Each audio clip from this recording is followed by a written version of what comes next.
memang mengkonfirmasi dan beberapa peneliti dan karena kita bisa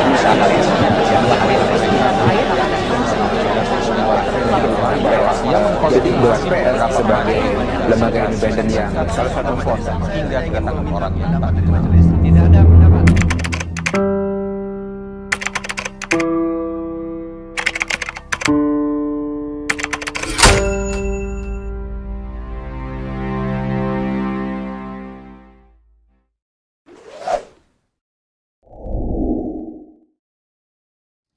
Halo, selamat siang sahabat Kompas.com, dan hari ini kita bertemu lagi di Gaspol yang berbeda. Ini kali ini kita nggak live tapi kita tapping, dan tamu kita hari ini cukup istimewa, spesial, sosok yang pasti sudah banyak dikenal khususnya warga Tangerang Selatan ya. Karena ini dulu adalah mantan wali kotanya yang cukup cantik ya, bersinar, berwibawa, yang juga akan ngobrol bareng sama saya pada hari ini 1 jam 2 jam ke depan, yang pasti kita bakal asik-asikan karena mungkin nih nanti ada isu-isu bakalan merapat ke DKI Jakarta di 2024. Nanti kita langsung tanyakan aja. Selamat siang Bu. Selamat siang Airin Mas Rahmidiani. Halo Bu. Teman-teman di studio dong. Ya, gimana Bu untuk hari-harinya sekarang diisi dengan apa nih Bu Airin? Kesibukannya nih so far. Iya, yang pasti saya kembali lagi jadi notaris sekarang. Karena sebelumnya juga kan saya notaris. Profesi saya kemarin hampir 10 tahun ya, 10 tahun lebih saya cuti sebagai notaris dan PPAT. Dan sekarang alhamdulillah saya diminta oleh Pak Ketum kami, Bapak Erlangga Hartarto, untuk aktif di pengurus pusat Partai Golkar bidang perempuan, dan kebetulan saya pegang organisasi saya, yaitu Kesatuan Perempuan Partai Golkar. Berarti masih cukup sibuk setelah tidak menjabat sebagai wali kota Tangsel. Alhamdulillah masih ada banyak aktivitas yang saya lakukan, sehingga ya kita bisa banyak melakukan kegiatan baik pekerjaan maupun juga kegiatan sosial yang lainnya. Plus juga saya sebagai di Tangerang Selatan kan masih ketua PMI Tangerang Selatan, taekwondo dan yang lain. Ya itu jadi masih cukup sibuk ya teman-teman ya. Jadi bukan berarti setelah pensiun ini jadi kok pensiun setelah turun ya ini apa namanya jadi nggak sibuk gitu ya Bu. Karena kalau di dunia politik mungkin belum pensiun tapi menunggu hal yang lain lagi. Nah, kita akan membacakan sedikit soal profil Bu Airin. Jadi Bu Airin ini pernah dinobatkan sebagai Mojang Provinsi Jawa Barat tahun 95 dan Mojang Parahyangan Kodia Bandung tahun yang sama. Kemudian Putri Pariwisata dan Putri Favorit dalam ajang Putri Indonesia tahun 96. Putri Indonesia Bu. Kemudian SD sampai SMP aktif pramuka, SMA paskibraka dan OSIS. Kuliah juga aktif jadi senat di kampus. Jadi memang aktivis juga di kampus itu ya. Background keilmuannya S1 di Unpar, Fakultas Hukum, kemudian S2 Unpad Hukum. Aktif di dunia kenotarisan, tadi Bu Airin udah mengatakan hal yang sama sebelum terjun di dunia politik, dan sekarang kabarnya sedang lanjut S3 Unpad ya Bu. Doanya mudah-mudahan segera selesai. Amin. Tahun ini atau targetnya? Oh iya. Kemudian di tahun 2007-2008 ikut Pilkada Kabupaten Tangerang berpasangan dengan Pak Jazilul Juwaini, tapi kalah melawan Pak Ismet Iskandar dan Rano Karno. Kemudian menjabat sebagai wali kota Tangsel pertama di tahun 2011. Jadi setelah kalah justru dapat barokah ini Bu ya. Di 2011 justru menang dan memimpin Tangsel 2 periode. Gimana baru turun kan 2021 ya Bu ya? Atau? Selesai 2021 ya. Dan masih menjabat sebagai Ketua PMI Tangsel 2020-2025 dan Ketua Kesatuan Perempuan Partai Golkar sampai 2024. Kemudian Bu Airin ini juga memiliki seorang suami. Ya ini yang sering terdengar teman-teman media ini Bu. Ada TBK Wardana atau Pak Wawan, dan adik ipar dari mantan Gubernur Banten Atut Josia. Seperti itu. Mungkin ada yang salah Bu dari profil? Saya punya 2 anak. Oh iya, punya 2 anak, lupa. Bisa dikenal Bu, nama anak pertama cowok ya Bu? Yang pertama laki-laki Givari, itu bagus Givari Al-Sari Wardana, dan yang kedua Ratu Giafira Marhama. Insya Allah sekarang baru mau kuliah di tahun ini. Kalau Givari sekarang lagi sekolah S2. Oh, berarti kelahiran tahun 98 dan 2004. 2004. Iya. lahir tahun segitu aja udah kuliah, kita berasa ya saya sebagai generasi yang berseumuran dengan jadi saya nggak berasa yang paling tua gitu kan. Iya, saya selisih kelahiran sama anak ibu yang pertama tuh mungkin berapa bulan aja. Saya sudah berkarir di Kompas. Iya. Jadi nggak berasa saya tua sendiri ya? Iya Bu, jadi ya memang itulah Bu. Kalau ibu sama saya berarti selisihnya kayak ibu dan anak kan. Kayak masih muda sekali. Iya.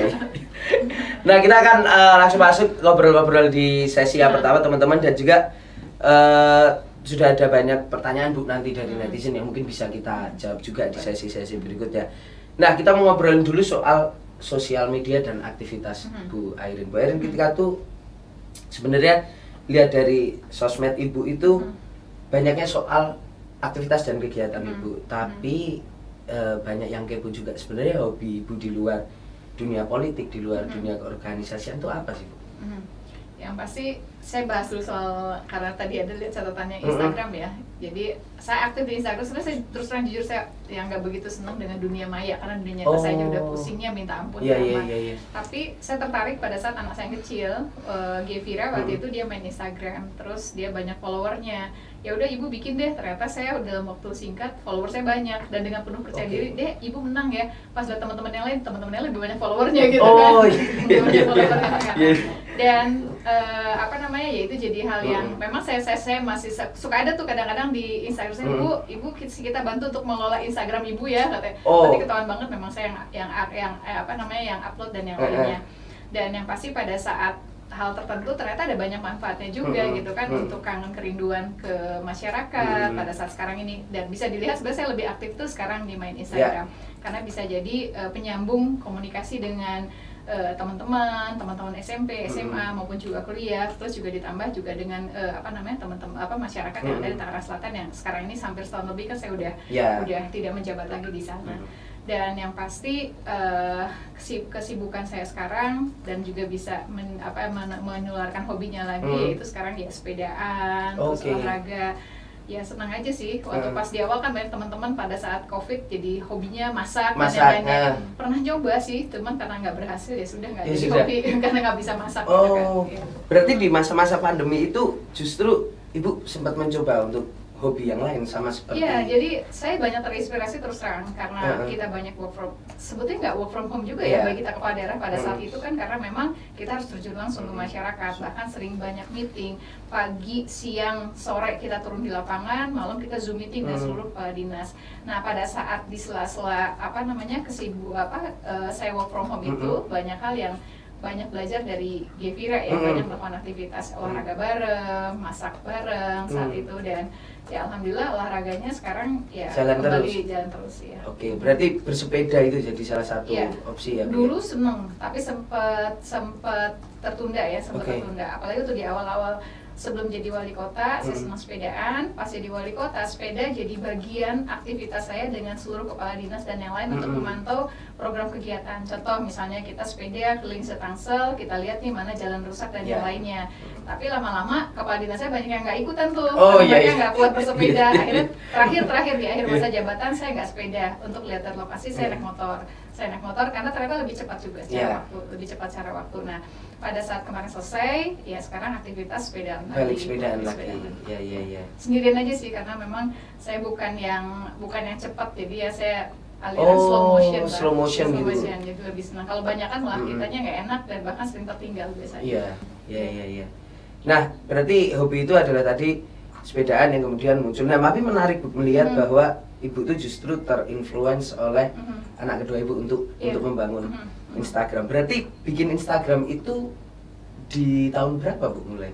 Awal-awal mulai booming ya, saya bahkan nggak tahu ada Instagram tuh, taunya dari Gevira tahunya gitu. Terus setelah itu sempat terhenti karena saya merasa bahwa saya bikin Instagram butuh kepentingan pribadi saya, bukan aktivitas kegiatan.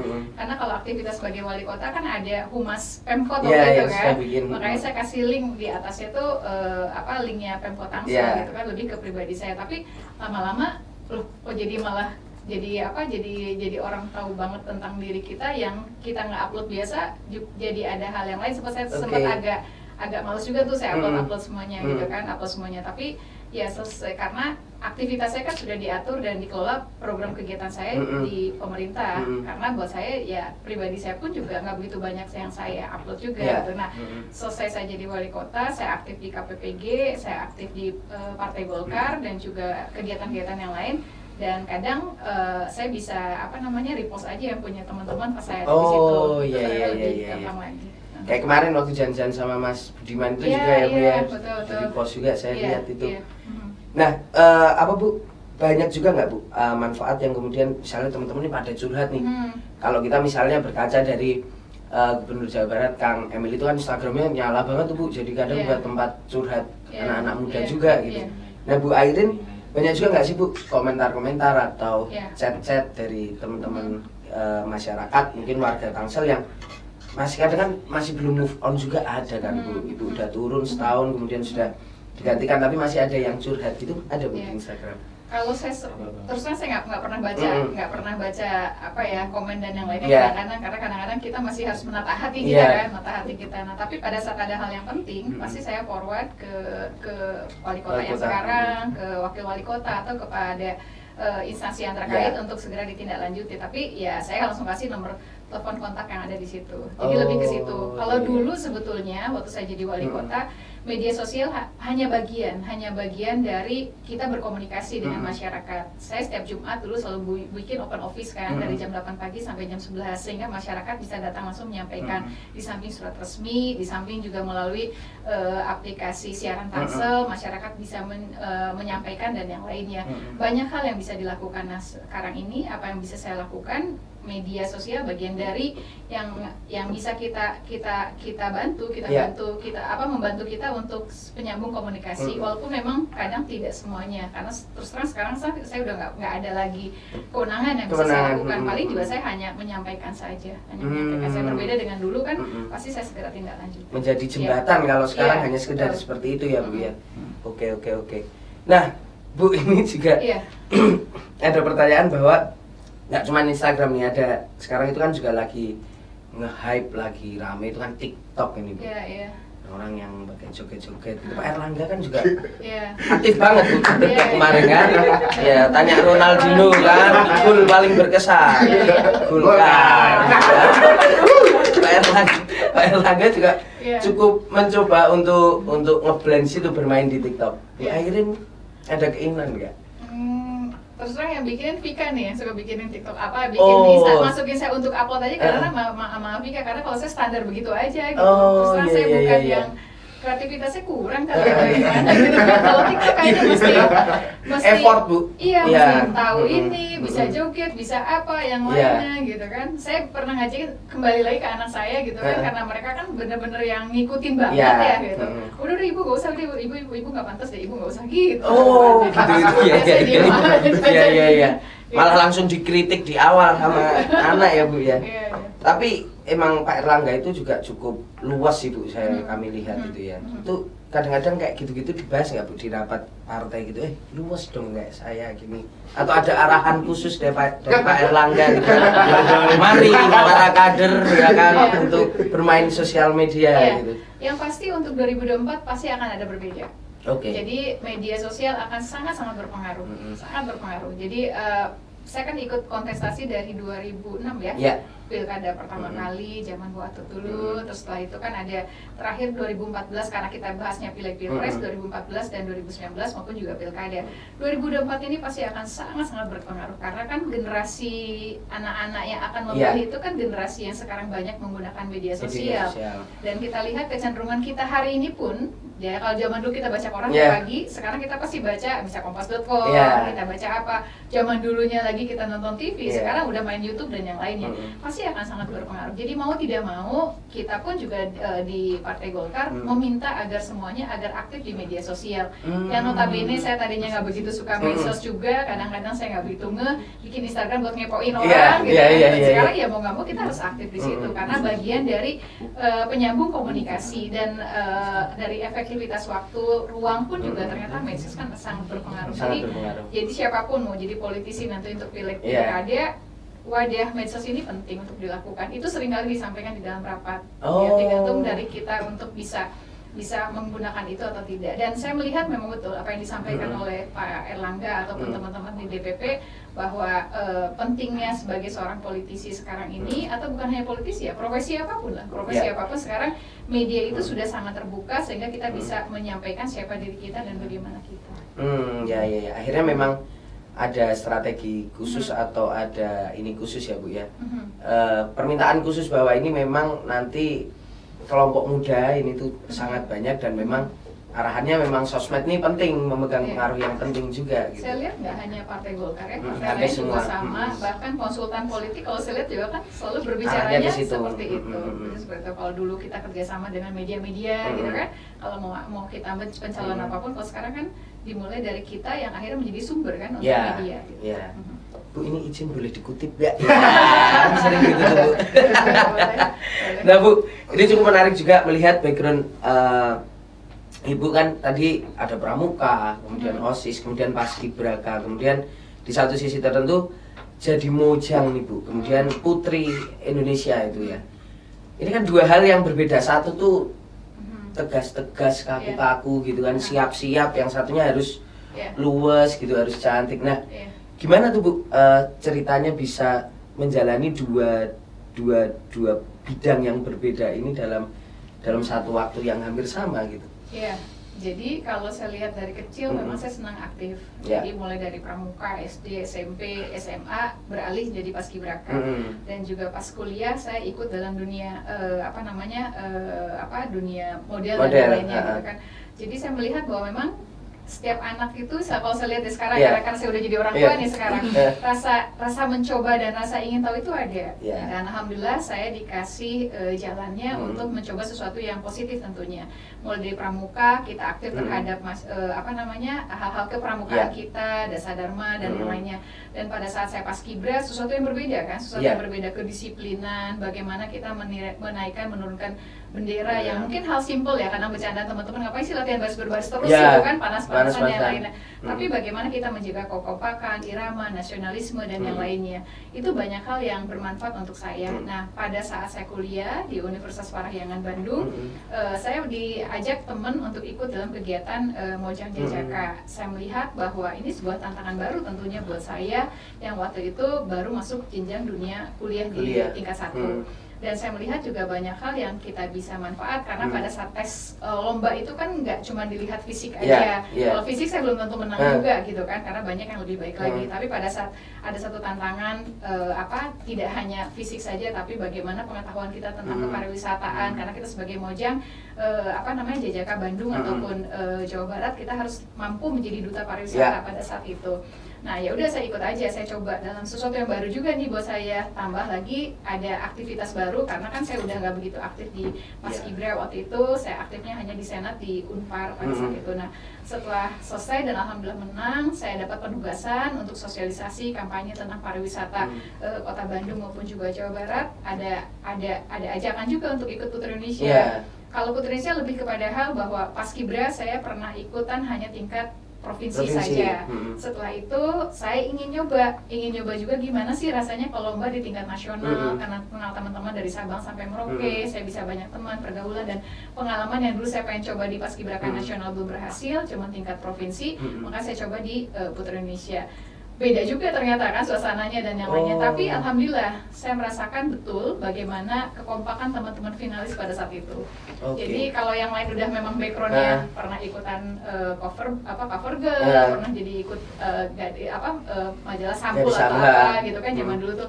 Saya sendiri yang dari Paskibra yang belum pernah belajar, masih hijau gitu ya. Tapi alhamdulillah teman-teman kompak ngajarin saya dari catwalk yang tadinya baris berbaris jadi yang harus jalannya beda gitu kan, itu juga sesuatu yang baru. Alhamdulillah. Jadi banyak hal yang menurut saya akhirin hari ini terbentuk karena dari tahapan fase proses kehidupan itu kan sebagai sebuah ujian, tantangan dan yang lainnya, bagaimana kita mengambil hikmahnya. Pada saat kita belum berhasil, maka ada keberhasilan di depan, yang penting kerja keras dan kita bisa tahu apa yang kita mau.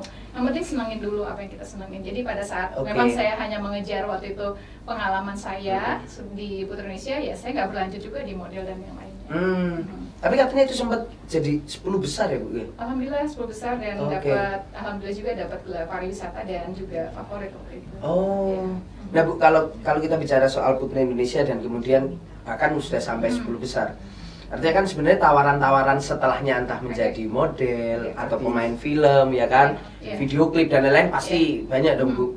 Setelah tadi modeling, dari Paskibraka modeling, kemudian senat, kemudian lulus sebagai notaris ya Bu ya, dan kemudian terjun ke dunia politik. Ini kayaknya kan serba kesana kemari banget nih gitu kan? Atau sebenarnya ada, Bu Airin melihat ini ada satu kesamaannya nggak sih Bu? Ada, saya lihat ada. Setelah saya lihat, ya saya nggak pernah punya mimpi untuk jadi kepala daerah atau terjun dalam dunia politik. Tadi yang saya sampaikan ke Mas Tatang, bahwa cita-cita saya satu, bahwa saya bisa jalanin semuanya. Dalam arti bahwa saya selesai sekolah, saya pengen kerja. Terus kita pengen bentuk rumah tangga, membangun rumah tangga, punya anak dan yang lainnya. Karena saya melihat sosok dari ibu bapak saya maupun juga dari kakek nenek saya. Karena saya hidup oleh kedua orang tua saya dan juga kakek nenek saya membentuk diri saya seperti hari ini. Dan saya melihat bahwa bagaimana saya bisa bekerja, tapi saya bisa seimbang semuanya gitu kan. Makanya kenapa saya ambil notaris. Notaris kan sebetulnya lebih kepada hal kita kerja tapi waktunya kita yang mengatur gitu kan. Sama kepala daerah juga dengan kesibukan kita, tapi kan kita yang mengatur semuanya gitu kan. Walaupun nggak ada hari libur Sabtu Minggu, tapi kadang kita bisa libur di hari biasa karena Sabtu Minggu kita nggak libur dan yang lainnya. Nggak ada jam 8 sampai jam 5, kita kan 24 jam bekerja dan yang lainnya. Nah, pada saat aktivitas saya pun juga sama. Dari kecil saya pramuka, saya senang ketemu masyarakat, ketemu orang. Pada saat Paskibra juga sama, dan pada saat saya kuliah sama. Plus demikian juga waktu saya ikut Mojang dan juga ikut Putri Indonesia juga sama, karena saya ingin kita kasih manfaat untuk orang banyak dan kita mendapat pengalaman baru. Nah, pada saat terjun dunia politik juga sama. Pada saat tahun 2006 saya ikut bergabung dengan keluarga besar untuk mengusung dan mendukung Bu Atut sebagai gubernur, dan itu pilkada pertama kali.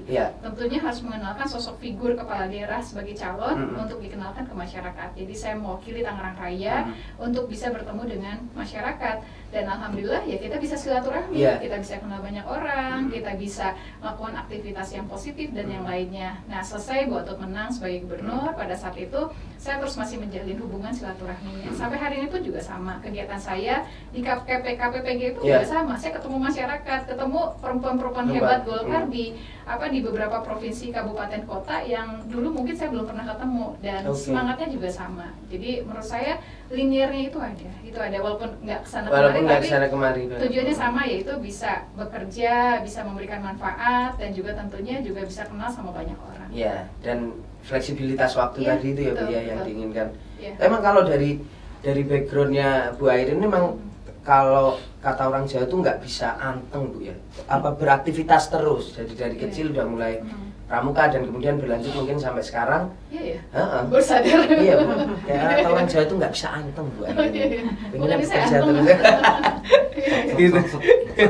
Sacet gitu kan. Nah, kemudian ini nih Bu, ngomongin soal politik Bu. Ibu pertama kali tadi kan ikut pilkada kontestasi di 2008 dulu ya Bu yang pertama. Nah, 2007 atau 2008 saya lupa. Itu untuk Kabupaten Tangerang ya. Kabupaten Tangerang kemudian kalah nih Bu. Kemudian maju lagi nih. Tidak menyerah di kontestasi kota Tangsel yang kemudian waktu itu masih menjadi satu daerah berkembang yang baru gitu. Setelah kalah, kenapa waktu itu pilihannya tidak menyerah? Dari pilkada kabupaten itu membentuk diri saya banyak belajar. Jadi selesai pilkada kabupaten, pilkada gubernur, pilkada kabupaten, saya nggak berhenti. Saya nggak diam, terus saya ngapa-ngapain, tapi silaturahmi itu masih terus saya jalankan. Apalagi waktu itu kan tugas jabatan saya sebagai notaris pun juga di wilayah Tangerang Selatan. Jadi sering banyak interaksi dengan masyarakat. Pembentukan kota baru yaitu kota Tangerang Selatan di tahun 2008. Banyak masyarakat, banyak tokoh yang meminta saya untuk ikut sebagai daerah baru. Ayo Bu, maju sebagai wali kotanya, wali kota baru di sini. Saya banyak berpikir, apalagi saya pernah tidak menang ya. Jadi kan itu banyak hal yang perlu saya pikirkan segala macam semuanya.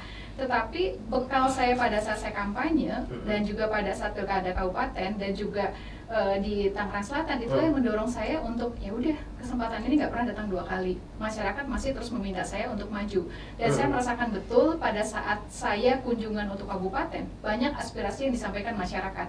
Tapi karena saya tidak jadi, maka saya hanya tulisan catatan tangan saya saja. Apa yang bisa saya sampaikan kepada yang terpilih. Tetapi pada saat saya ikut kontestasi dan alhamdulillah saya menang, maka apa yang didengar aspirasi dari masyarakat saat saya kampanye itu saya bisa wujudkan. Saya bisa wujudkan apa? Karena saya punya kewenangan secara undang-undang sebagai kepala daerah, sebagai wali kota, yang dirumuskan dalam RPJMD, program jangka pendek, menengah, dan panjang, sesuai dengan apa yang saya dengar, saya lihat, dan saya rasakan langsung pada saat saya kampanye di masyarakat zaman kabupaten dan zaman kota Tangerang Selatan. Jadi saya merasa betul bahwa ada manfaatnya dan ada hikmahnya, dan saya meyakini jika Allah menentukan di saat, waktu, dan tempat yang tepat, maka itu akan jalan. Jadi saya merasakan betul pada saat Pilkada Tangsel saya bisa berbuat banyak hal karena memang banyak pelajaran dari Pilkada Kabupaten Tangerang maupun juga pada saat kontestasi Pilkada di provinsi waktu itu.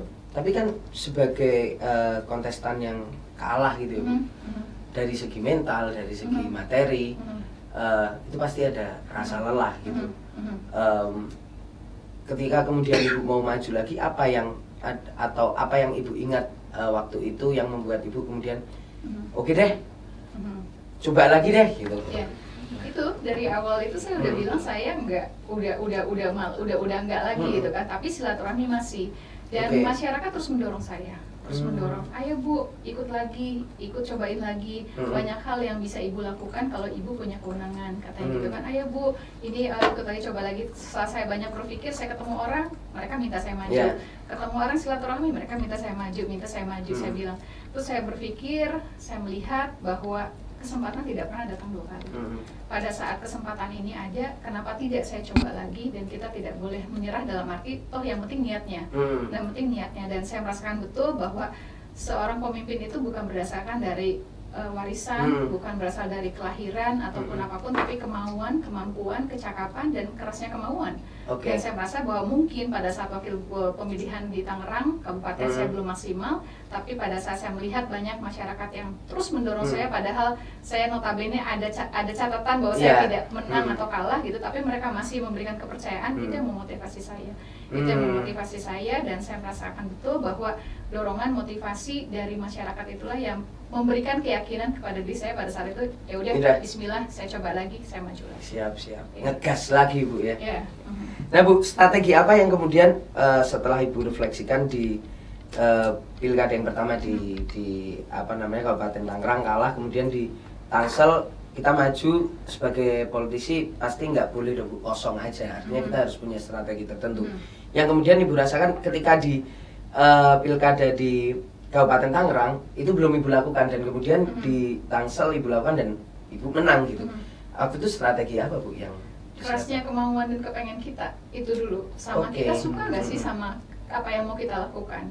Jadi waktu pas pilkada kabupaten kan saya sebagai wakil, jadi waktu itu kan saya baru dan saya punya pasangan dengan Pak Zazuli waktu itu gitu. Ya udah, sebagai wakil kan kita bekerja silaturahmi dan yang lainnya sebagai wakil.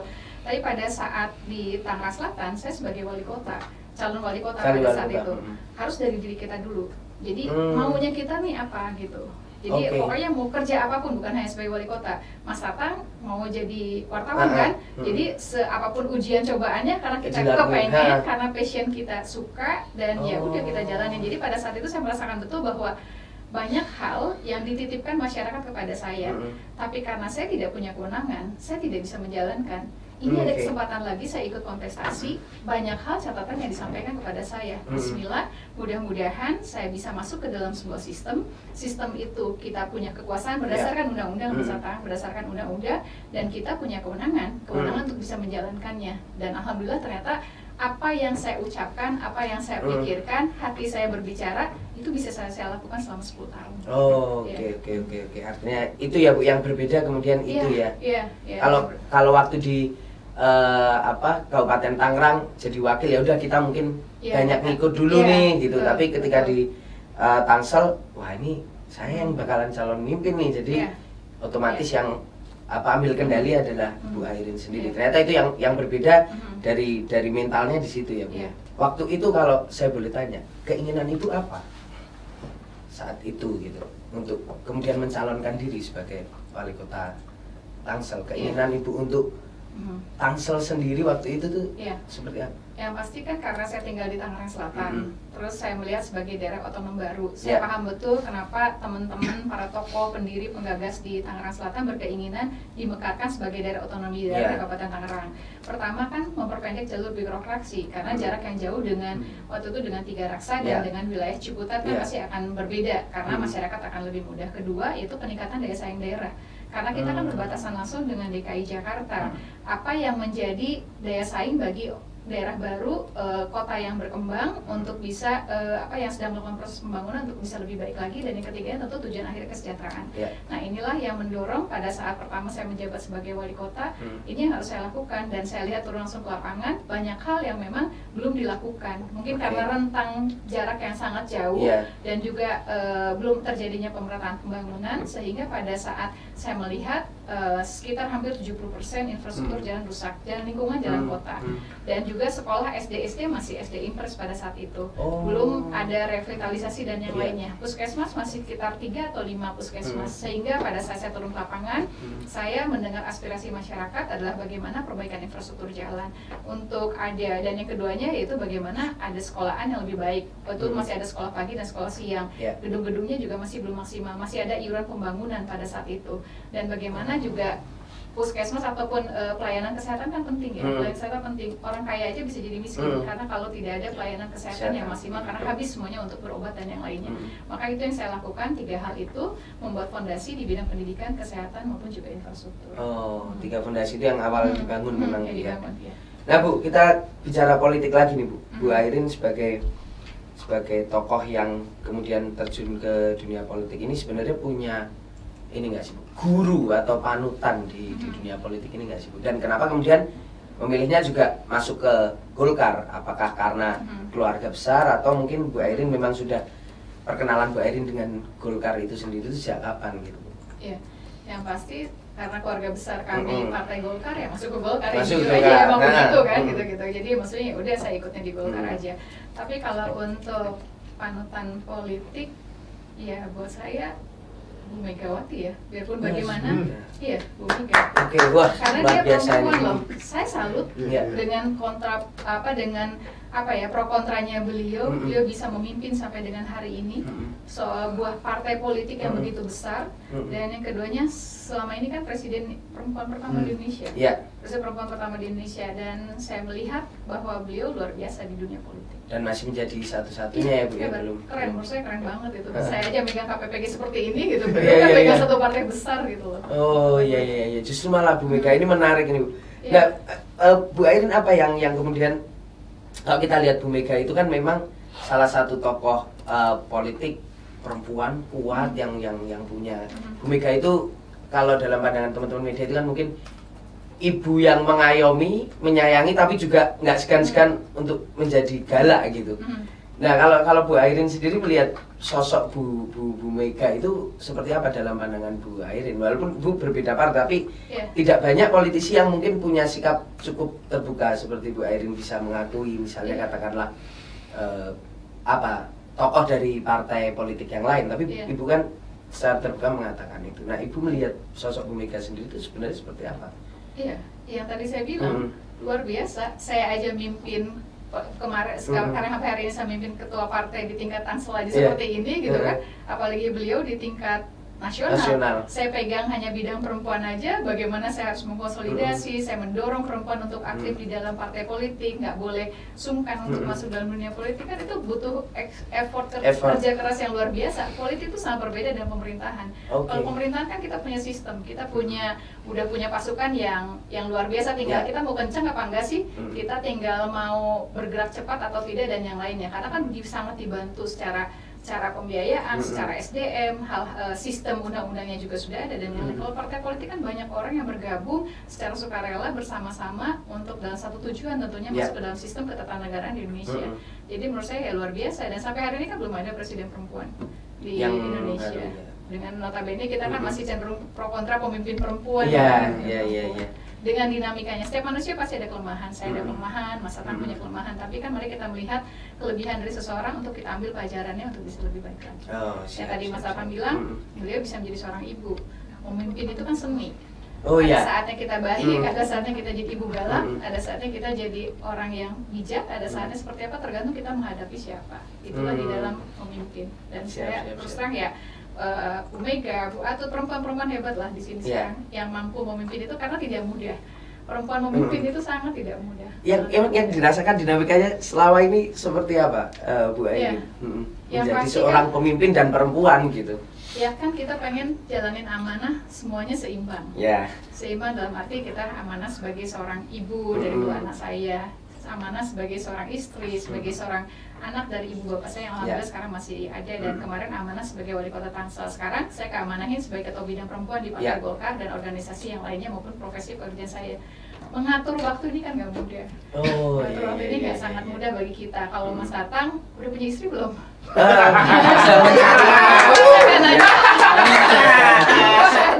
Bursa sekaligus dibuka ya. Nitip iklan ya. Tolong dibantu.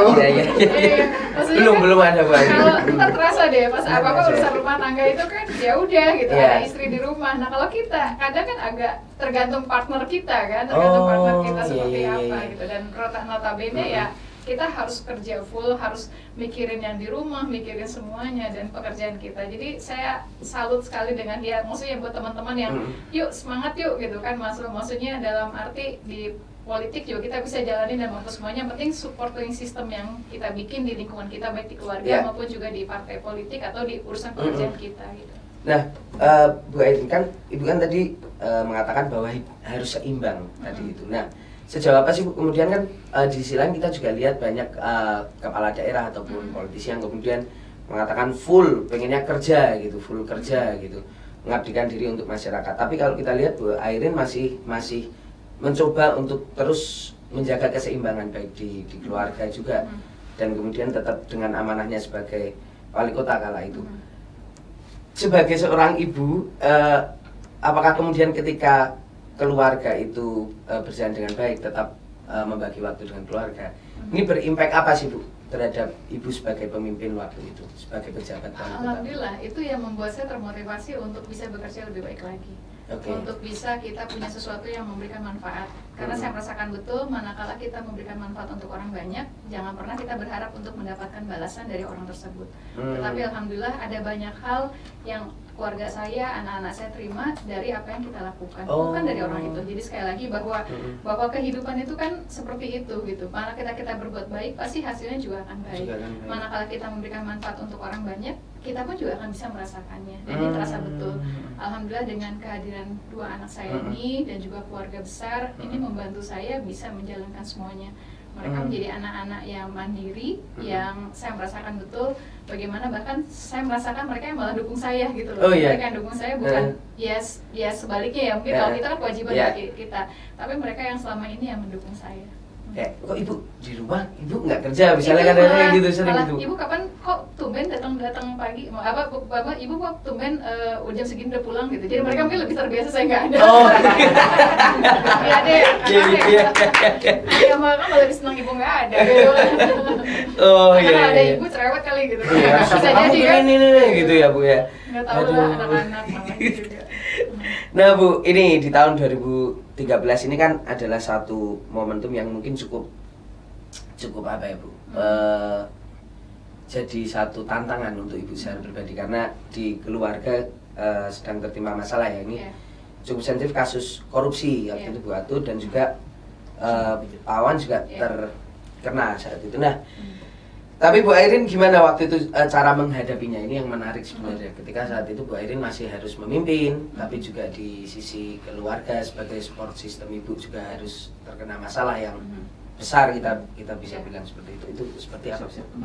Saya meyakini ada ujian dari Allah, dan mudah-mudahan saya dan keluarga lulus ujiannya dan mendapat hikmahnya semuanya. Saya merasakan betul suasana 2013 seperti apa. Tapi saya bersyukur, beruntung bahwa Allah Tuhan kasih ujian ini, udah kasih bantalan buat saya gitu. Jadi dalam arti bahwa banyak hal yang saya pertanyakan. Saya maju pilkada 2011 tujuannya adalah bagaimana saya punya kewenangan, kewenangan untuk bisa apa yang diinginkan masyarakat bisa saya lakukan, walaupun tidak semuanya, walaupun tidak menyenangkan semuanya. Tapi kok ujungnya seperti ini gitu. Ada banyak pertanyaan dalam diri saya. Tapi satu hal, kita nggak boleh nangis kan Iya. depan wartawan, karena sekalinya ada rame aja Iya. Iya, benar-benar. Iya, Iya. sama Allah aja Iya. gitu kan, nangis sama Iya. Allah, kalau wartawan senyum Iya, aja, senyum aja. senyum aja. Nah, jadi saya merasakan betul. Dan satu hal yang menurut saya pada saat itu yang banyak membantu pertanyaan-pertanyaan saya ini, jawabannya selalu disampaikan lewat anak-anak. Sering teman-teman wartawan tanya, misalnya pada saat kenapa ya Allah kok ke saya, kenapa begini, kenapa begini, ada pasti ada banyak pertanyaan di situ. Selalu ada jawabannya. Kenapa Bu? Ibu sedih, Ibu apa? Gifari anak saya besar. Dengan entengnya mungkin ya walaupun dia mungkin lupa ya gitu, tapi kadang-kadang dia suka apa pada saat kenapa Bu Ibu sedih, kenapa Bu Ibu nangis, katanya kenapa, kan mungkin kalau di pemeriksaan bisa kelihatan gitu kan, kenapa Bu, udah Bu nanti insya Allah yang bikin senang Ibu Kang, sambil dia nyantai aja gitu, saya langsung ya Allah gitu kan. Terus misalnya Gevira dengan gayanya, alhamdulillah ada ibu bapak saya yang di rumah selalu mendoakan saya, mensupport saya. Dan pada saat saya turun ke lapangan, terus terang Mas Tatang, pada saat 2013 saya turun ke lapangan, saya ketemu dengan masyarakat, saya acara kegiatan apapun yang saya lakukan adalah bagaimana saya bekerja secara maksimal. Dan mereka meluk saya, mereka doain saya, Bu tetap kuat, sabar ya Bu, bismillah. Saya merasakan betul pada saat titik tertentu saya pengen berhenti sebagai wali kota, terus Mas Tatang, saya pengen berhenti jadi wali kota pada saat itu, karena saya nggak ini kok, tujuan saya ikut kontestasi pilkada menjadi kepala daerah kan bukan ini gitu kan. Kalau kayak gini ya udah, buat apa saya berhenti aja gitu kan. Tapi pada saat saya di titik tertentu seperti itu, masyarakat malah mensupport saya, masyarakat malah mendukung saya, mereka mendoakan saya dengan penuh keikhlasan. Saya terasa ikhlasnya mereka meluk saya seperti apa, ibu-ibu di lapangan, mereka bercerita dan mereka mendukung saya, sehingga saya mendorong motivasi untuk saya bekerja, memberikan manfaat untuk orang banyak. Urusan ujian ini yang penting kita lulus ujian dari Allah, ambil hikmahnya sebagai bentuk hal yang mungkin Allah mengingatkan kita semua untuk menjadi manusia yang lebih baik lagi. Ya. Padahal waktu itu ini juga ya Bu ya, mungkin mau datang ke lapangan aja udah mikir, aduh masyarakat lihat saya kayak apa ya, ada ketakutan itu sempat muncul. Ada rasa nggak percaya diri pernah, terus terang ya, biarpun bagaimana kan ada rasa, kebayang nggak media begitu menyoroti kita, orang melihat kita seperti apa. Tapi ternyata pas turun itu yang keajaiban yang saya terus terang ya, saya rasakan bahwa mana kalau Allah memberikan ujian, ada bantalan yang Allah sudah siapkan, Tuhan yang sudah siapkan buat saya. Mereka malah meluk saya, mereka malah mendoakan saya, dan mereka memotivasi saya, menyemangat saya. Sampai kapanpun saya nggak akan pernah lupa buat masyarakat Tangerang Selatan yang sudah saya sampai hari ini. Tangsel, warga Tangsel ini. Ada warga Tangsel. Iya, rekan kita ini. Sip. Nah Bu, waktu kejadian itu suami kena, kemudian kakak ipar kena, dan semua menyorot ibu kala itu. Ada rasa kesepian nggak sih Bu waktu itu? Dan siapa mungkin orang yang waktu itu paling dekat menyemangati ibu? Saya merasa nggak kesepian malah, karena ibu bapak saya malah tinggal di rumah sampai hari ini. Malah itu yang membuat saya tenang. Saya kembali menjadi seorang anak yang bisa bermanja-manja, tanda kutip bermanja dengan orang tua, karena pada saat saya nyampe rumah, yang biasanya saya sebagai ibu, sekarang sebagai seorang anak di rumah saya sendiri gitu kan, saya merasakan betul itu. Dan juga saya melihat kedua anak saya dengan gayanya, caranya mereka, Gevira, mereka ya walaupun anaknya begitu, tapi mereka memotivasi saya. Yang tadi saya bilang, kayak Gevira dengan penuh keceriaan dia, pada itu masih kecil ya, waktu masih kecil, dan yang memotivasi saya, mendorong saya. Dan pas pilkada yang kedua pun juga sama, 2016. Terus terang pada saat pilkada yang kedua, saya ragu untuk maju lagi dengan kondisi saya kemarin seperti itu gitu kan. Saya ragu untuk maju, saya berpikir ulang, karena menjadi seorang kepala daerah itu kan tidak mudah, apalagi dengan kondisi saya. Tapi pada saat saya tanya ke anak saya tanya, Kang, ini banyak orang yang minta ibu maju lagi, hasil survei ibu bagus, partai juga banyak yang mendukung ibu, ini gimana ya Kang? Ibu bingung, tapi di satu sisi ibu kan nggak mau berhenti kemarin di 2013, karena pada saat ibu terpilih terus ibu berhenti kan nggak bagus juga, karena saya harus menyelesaikan amanah saya ini. Nah, ini ada pilihan nih, maju atau enggak gitu. Nah, terus pada saat itu sambil acara Car Free Day, saya ingat betul, acara Car Free Day di Bintaro, dia nggak pernah mau nemenin, sekarang mau nemenin. Biasanya yang dia anak SMA lah, anak ABG kan nggak mau sama ibunya biasanya kan gitu ya. Dia ikut sama saya, terus nggak apa-apa Bu, ikut aja. Pas dia lihat kan banyak ibu-ibu yang foto-foto sama saya, ada sebagainya. Ikut aja Bu, teman-teman kakak banyak kok yang tinggal di sini, bilang ibu bagus, maju aja Bu. Di situ yang buat ya udah Bismillah. Siapa tahu kalau saya bisa baik dan anak saya, kedua anak saya bisa berdiri dengan apa namanya ya, bisa nggak ini ya, bisa jalan dengan kebaikan-kebaikan yang kita lakukan bersama-sama, tentunya bukan hanya saya saja tapi juga anak-anak saya gitu. Ya, justru waktu itu akhirnya mendapatkan kemantapan itu justru di hari itu, Car Free Day itu ya Bu, ya bisa jawab. Kalau dulu 2011 maju karena banyak yang tokoh dorong terus, istiharoh saya banyak hal yang bicara bahwa Sob, ini kesempatan nggak pernah datang lagi. Tapi pada saat 2016 terus terang ucapkan kata-kata kalimat Gifari itu yang memotivasi saya. Bismillah, anak saya nggak pernah muji sedikit pun sama sekali. Dia dengan gaya cueknya anak laki-laki. Tapi pada saat itu ikut aja Bu, Bismillah, nggak apa-apa, banyak teman-teman kok yang bilang ibu bagus. Tumben dia bilang saya bagus, yang biasanya dia bilang ibu jelek ah, enggak, ibu aja GR, biasanya gitu aja. Dengan gayanya dia lah gitu. Tapi pada saat itu dia bilang, ya udah, Bismillah. Jarang ya, walaupun Dirka bilang kamu nggak tahu ibu ngomong gitu, rasanya ingat, dia nggak ingat. Nah Bu, tadi menarik dengan popularitas Ibu dengan si Gifari dan siapa yang satunya lagi? Gifira. Anak laki-laki dan anak perempuan. Kalau secara Ibu sendiri di rumah sebenarnya lebih dekat sama yang mana? Atau sama dua-duanya? Alhamdulillah sih dua-duanya. Dua-duanya juga walaupun adik kakak beda-beda. Beda. Ini jadi parenting. Calon Bu, macam calon. Pertanyaan titipan Bu. Ya, yang pasti mereka punya karakter masing-masing. Gifari kakang dengan kecuekannya, dengan gaya ya nyantainya banget lah gitu. Gifira dengan penuh cerewet dan yang lainnya, yang dia ekstrovert, dia menunjukkan kalau dia suka, kalau dia nggak suka. Kalau Gifari anaknya lebih cenderung diam. Tapi kita rasakan pada saat tertentu kayak kejadian misalnya 2013 atau misalnya kemarin Gifira pada saat nyari sekolahan, kuliahan, terasa betul seorang kakak yang luar biasa. Mereka suka bercanda sama Gifira, anaknya punya kakak laki-laki. Iya. Tapi mereka juga terbuka nggak Bu, tuh masalah asmara ini kan anak-anak ini udah kadang ya gitu, saya bilang balik lagi. Kalau Gifira cenderung terbuka, kalau Gifari enggak, tapi cerita sih. Karena saya berusaha belajar dari pengalaman saya sebagai anak dari orang tua saya berusaha menjadi teman, kawan, dan sahabat buat Gifira yang walaupun mungkin tidak selamanya kawan sahabat yang menyenangkan dan menyebalkan karena ibunya. Iya. Nah, kita ngomongin Tangsel ini Bu. Ibu sebagai wali kota pertama di daerah yang waktu itu belum masih di dalam perkembangan itu, apa sih Bu tantangan terbesarnya waktu itu? Yang pasti sebagai daerah baru, infrastruktur belum siap, SDM juga belum ada. Kalaupun ada, semua orang karena daerah baru pada pindah-pindah tuh. Jadi yang saya merasa terus terang ya, yang ini belum pantas jadi misalnya kepala dinas, eselon 3A atau 3B ini udah menduduki di posisi ini gitu kan. Tapi kan saya nggak bisa ngapa-ngapain karena bagi saya ini adalah aset juga dengan segala kekurangan kelebihannya, ini adalah potensi dan aset. Maka PR tantangan terberat pun juga salah satunya adalah reformasi birokrasi. Sebagai daerah baru, PAD waktu itu baru 125 miliar gitu kan, kita belum punya kantor wali kota masih di kantor kecamatan gitu kan. Akhirnya saya membuat skala prioritas sesuai apa yang saya dengar, apa yang saya lihat, apa yang saya rasakan pada saat saya kampanye. Jadi itu yang buat saya, makanya kenapa tadi saya bilang di awal, pendidikan, kesehatan, infrastruktur.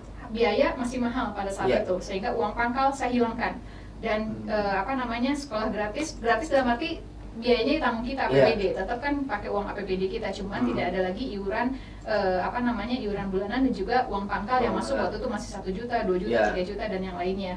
Saya bangun sekolah-sekolah dengan 2 lantai dan 3 lantai. Terus di bidang kesehatan sama, dari puskesmas 5 sekarang menjadi 35 puskesmas dan kita sekarang punya 3 rumah sakit. Infrastruktur ya di jalan lingkungan, jalan perkotaan, karena banyak orang kan warga Tangsel ini kan tinggal di Tangsel, kerjanya di Jakarta gitu kan. Jadi kalau jalannya masih rusak, mereka naik motor, Bu, shock breakernya cepet rusak nih Bu, karena jalannya banyak berlubang dan yang lainnya. Sehingga kita perbaiki itu sehingga mudah-mudahan bisa memudahkan masyarakat melakukan aktivitas dan kegiatan. Sehingga saya fokus di situ dengan konsep Tangsel sebagai rumah kita bersama. Karena terus terang buat saya, Tangsel ini kan daerah perumahan pemukiman. Saya ingat betul, saya menjadi wali kota, Perda RT RW sedang kita susun. sehingga yang Pondok Cabe yang tadinya mau dibikin mall dan yang lainnya saya pertahankan tetap menjadi sebuah lapangan terbang Pondok Cabe gitu kan, karena biarpun bagaimana suatu saat kelak nanti orang akan butuh sebuah moda transportasi. Dan juga pada saat perumahan pemukiman 70% kita pertahankan, tidak ada pabrik banyak yang masuk karena polusi. Kebayang nggak kita habis kerja dari luar terus masuk ke wilayah lingkungan yang secara kenyamanannya juga nggak enak, sehingga akhirnya konsep yang pertama itu menjadikan Tangsel sebagai sebuah kota madani, kota yang mandiri, damai dan asri dengan visinya Tangsel rumah kita bersama. Baru periode kedua kita membuat Tangsel sebagai rumah dan kota kita bersama, dan tentu kita berbagi antara program kegiatan di provinsi maupun juga yang ada di pusat. Ya. Tapi benar sih Bu, udah mereka kerja ke Jakarta gitu kan, tempat daerah industri perkotaan, balik ya. Kalau misalnya kalau terlalu banyak perusahaan masuk dan lain sebagainya kan ingin menciptakan situasi yang tidak. Nggak apa-apa, kalau perusahaan yang nggak polusinya banyak nggak masalah. Bahkan itu kan menimbulkan multiplier efek, manakala kan terasa tuh. Kalau ini ada teman-teman yang orang Ciputat ya, arah Tangsel, ya kan, Senin Jumat nggak macet. Tapi Sabtu Minggu yang macet, benar kan? Jadi kan akhirnya yang macetnya Senin Jumat di Jakarta, tapi Sabtu Minggu macetnya di Tangerang Selatan. Tapi kan ada banyak restoran sekarang, ada banyak hal lain, sehingga Sabtu Minggu nggak kemana-mana, tapi aktivitasnya ada di Tangsel. Nggak apa-apa nyari uangnya di luar, tapi menghabiskan uang gitu. Nah Bu, kita juga lihat bahwa Tangsel ini selama Bu Airin menjabat 10 tahun, ada dua wilayah yang cukup hype ya, Bintaro dan BSD Bu. Nah, apa saja yang kala itu Ibu kerjakan untuk kemudian emang itu tuh dirancang ada lokasi itu, atau kemudian itu sambil jalan aja sih Bu sebenarnya? Gini, Tangsel waktu 2011 APBD-nya hanya PAD-nya 125 miliar. 125 miliar. Kita kalau mengandalkan daerah baru, maka kita butuh investasi. Dan beruntungnya Tangsel itu kita punya 3 pengembang besar sebetulnya, BSD, Alam Sutra, dan Bintaro. Dan juga beberapa pengembang besar, menengah, dan kecil lainnya. Konsep kami adalah perumahan pemukiman 70%. Nah, tapi bagaimana kita terintegrasi? Saya berbagi dengan APBD yang sangat terbatas, bagaimana swasta bisa masuk dengan investasinya. Maka kita dorong iklim investasi, perizinan terpadu, hal-hal yang lainnya, sehingga orang pengusaha bisa datang ke Tangsel dengan suasana yang nyaman. Mereka bisa bekerja, bisa ada manfaat buat masyarakat tentunya. Nah, saya buat klaster dari 7 kecamatan ini, maka yang ada di wilayah BSD, Alam Sutra, dan Bintaro, kita jaga investasinya, sehingga swasta bisa masuk, bikin perumahan, pemukiman, dan yang lainnya. Kita akan ada potensi pendapatan PAD yang lain, yaitu BPHTB. Misalnya BPHTB itu pajak jual beli kan, itu akan masuk ke kita kan, ke kita, dan juga PBB-nya itu akan masuk ke potensi daerah kita. Dan juga untuk yang ini kita akan subsidi ke daerah yang tidak ada perumahan pemukimannya. Maka kita akan bangun yang tadi saya sampaikan, kita bangun untuk jalan lingkungan yang merupakan tanggung jawab pemerintah kota. Kita bangun untuk jalan kota yang tanggung jawab pemerintah kota. Kita bangun sekolahan, sekolah negeri gitu kan. Kita bangun rumah sakit negeri. Dan investasi rumah sakit swasta juga ada banyak, Tangerang Selatan. Kan ada segmentednya. Saya ingat persis bagaimana pada saat bangun 3 rumah sakit di Tangsel, rumah sakit swasta protes. Bu, ini gimana? Saya bilang, nggak usah khawatir, ini segmentasinya akan berbeda. Karena saya mengklaster dari 1,2 juta penduduk yang sekarang menjadi 1,4. Bagaimana pelayanan ini bisa merata untuk semuanya?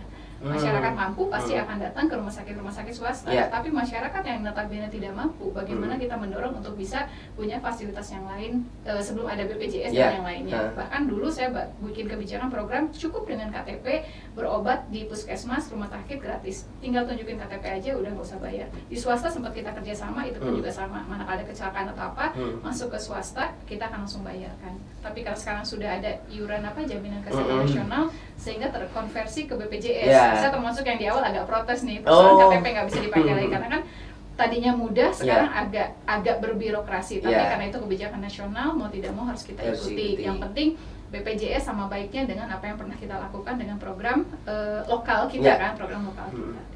Nah Bu, kalau tadi Ibu bilang bahwa anggaran untuk membangun Tangsel itu memang 125 miliar, itu angka yang kecil ya Bu, kalau kita bicara APBD soal 1,2 triliun. APBD 1,2 triliun. Dan membangun iklim investasi juga tentu nggak mudah gitu. Ibu harus berkoordinasi juga sampai ke provinsi dan juga pemerintah pusat.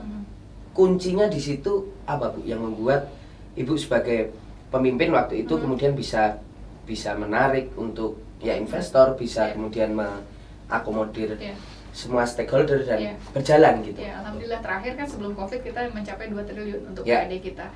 Yang pasti kuncinya reformasi birokrasi, pelayanan publik. Pelayanan publik untuk investasi ya. Siapapun mau jelek mau bagus, pelayanan itu yang punya cuma satu di pemerintah. Contoh bikin KTP, emang ada di swasta bikin KTP kan nggak ada.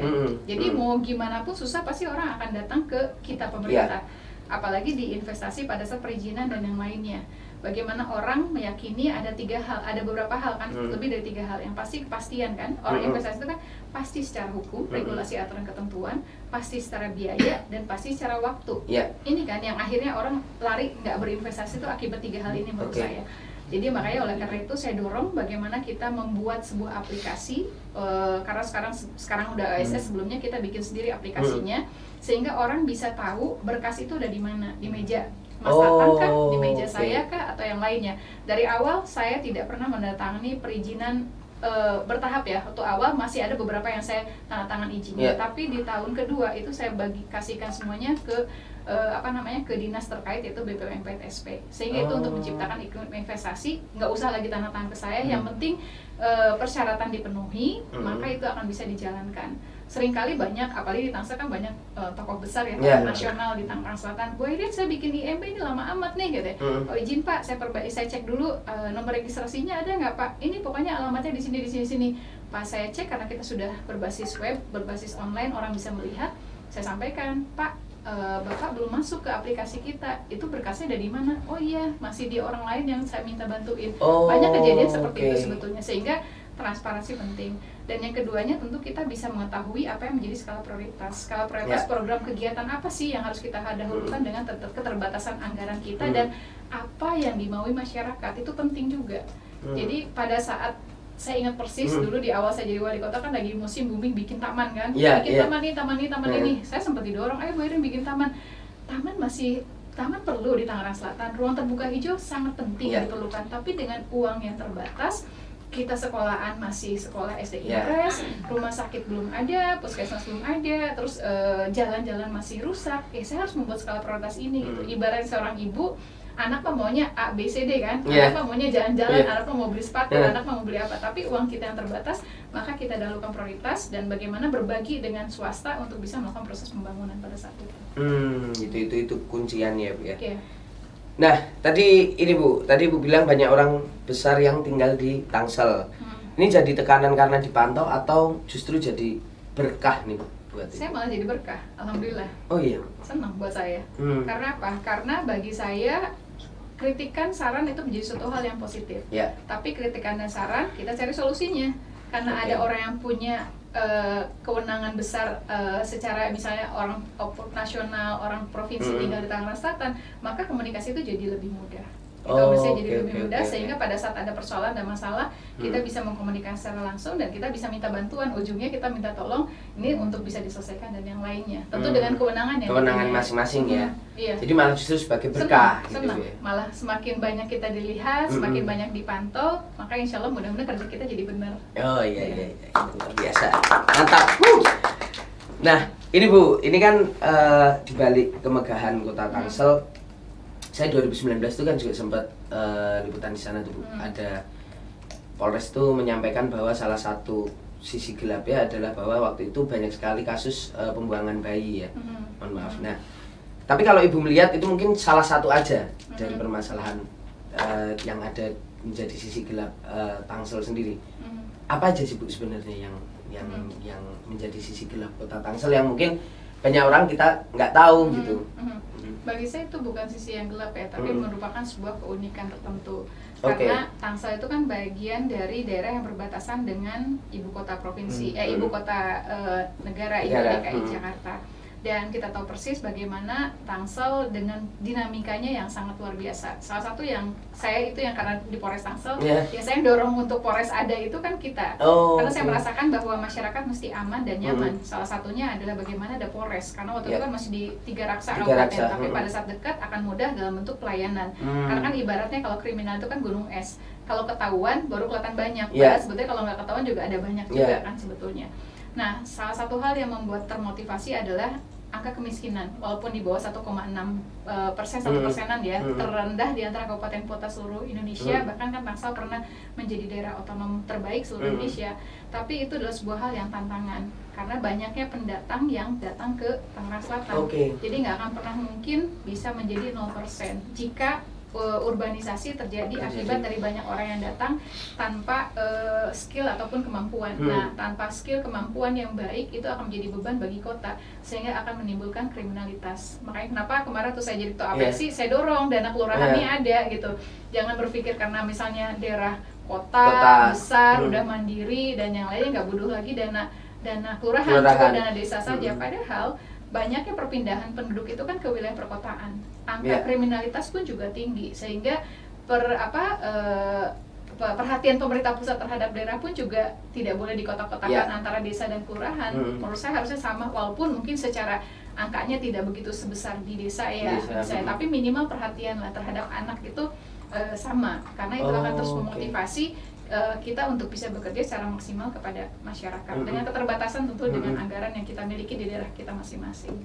Iya. Nah, kalau bicara kriminalitas di Tangsel itu apa aja Bu yang kemudian terjadi di situ karena akibat tadi Bu bilang angka kemiskinan dan kemudian memicu kriminalitas.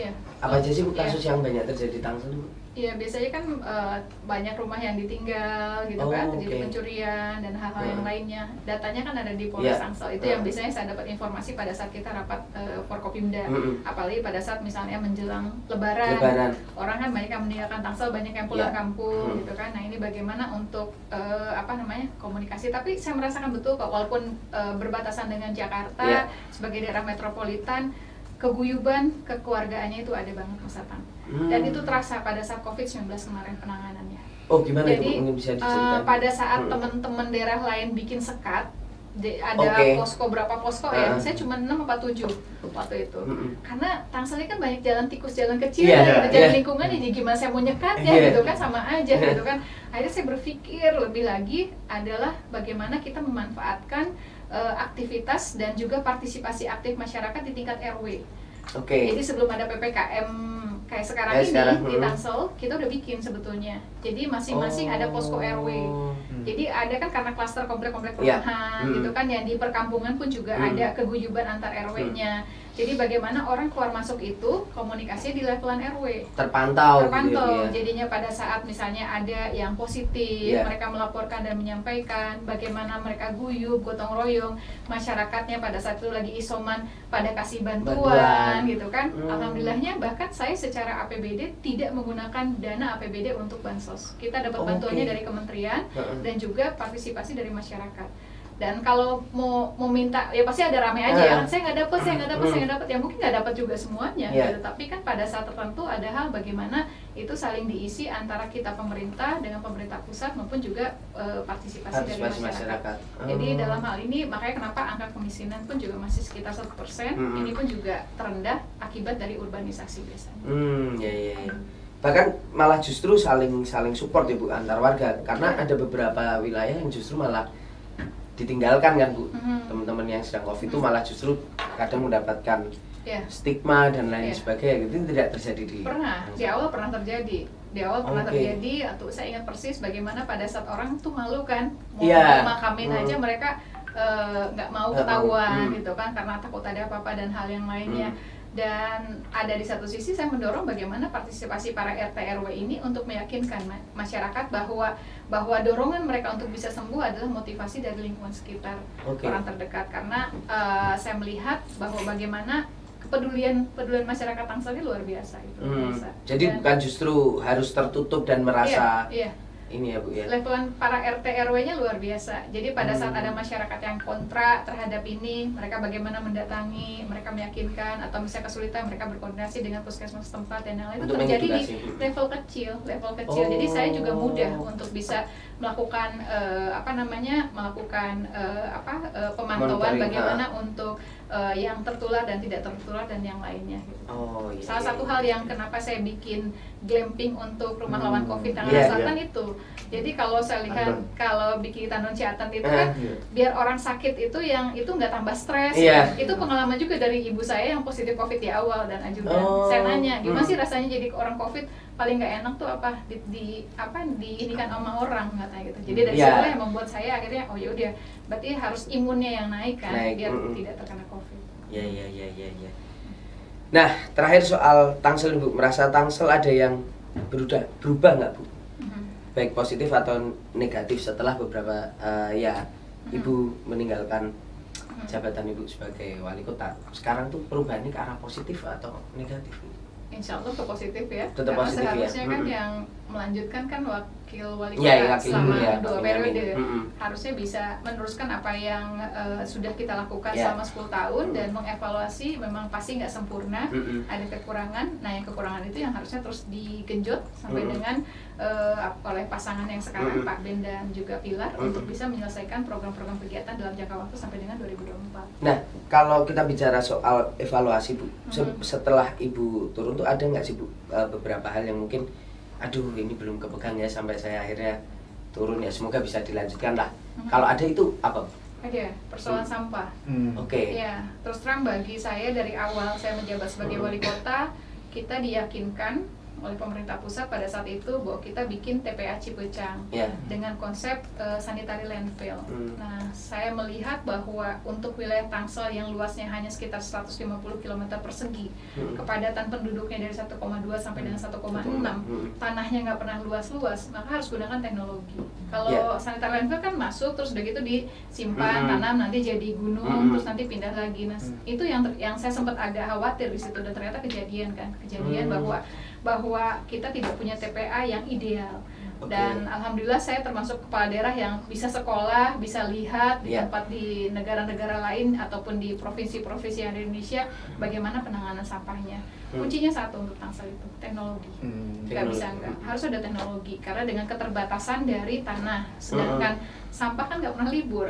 Orang libur Lebaran sampah malah tambah banyak. Jadi bagaimana sebetulnya dengan teknologi ini bisa mereduce, mengecilkan dan juga ada pemilahan dan yang lainnya dan tetap menurut saya teknologi. Ini yang menurut saya kemarin sangat-sangat terbatas, apalagi pada saat saya lagi kencang-kencangnya untuk investasi ada orang menggunakan tenaga listrik kita termasuk Perpres yang dibuat oleh Pak Presiden Pak Jokowi saat itu sempat tertunda karena COVID sehingga akhirnya tidak bisa selesai.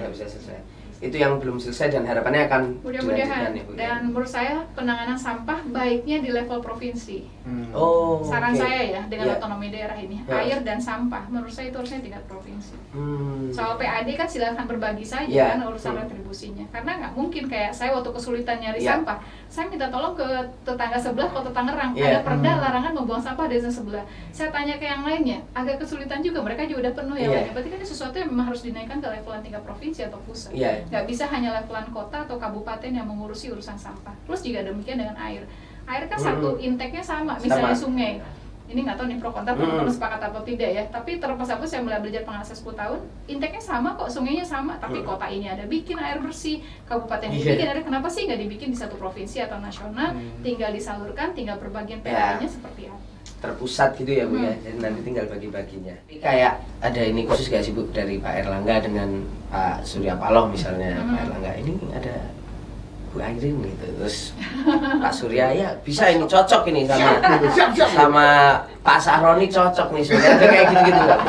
Jawabnya gimana? Jawabnya gimana? Itu kan pertolongan tertutup. Iya. Nanti saya kalau bilang salah. Iya. Nanti saya tanyakan Pak Erlangga. Bu Airin, anggota DPR atau kepala daerah? Karena bagi saya kan Jakarta bolak-baliknya saya. Antara Bandung, Jakarta, kalau Bepro tambahin satu lagi, Bandung. Iya. Jawa Barat berarti ya. Jawa Barat. Biar tambah seru lagi. Biar tambah seru lagi ya Bu ya. Iya. Itu nanti yang nyuruh buat itu head. Iya benar. Biar tambah seru lagi, tambah pusing lagi kan. Iya.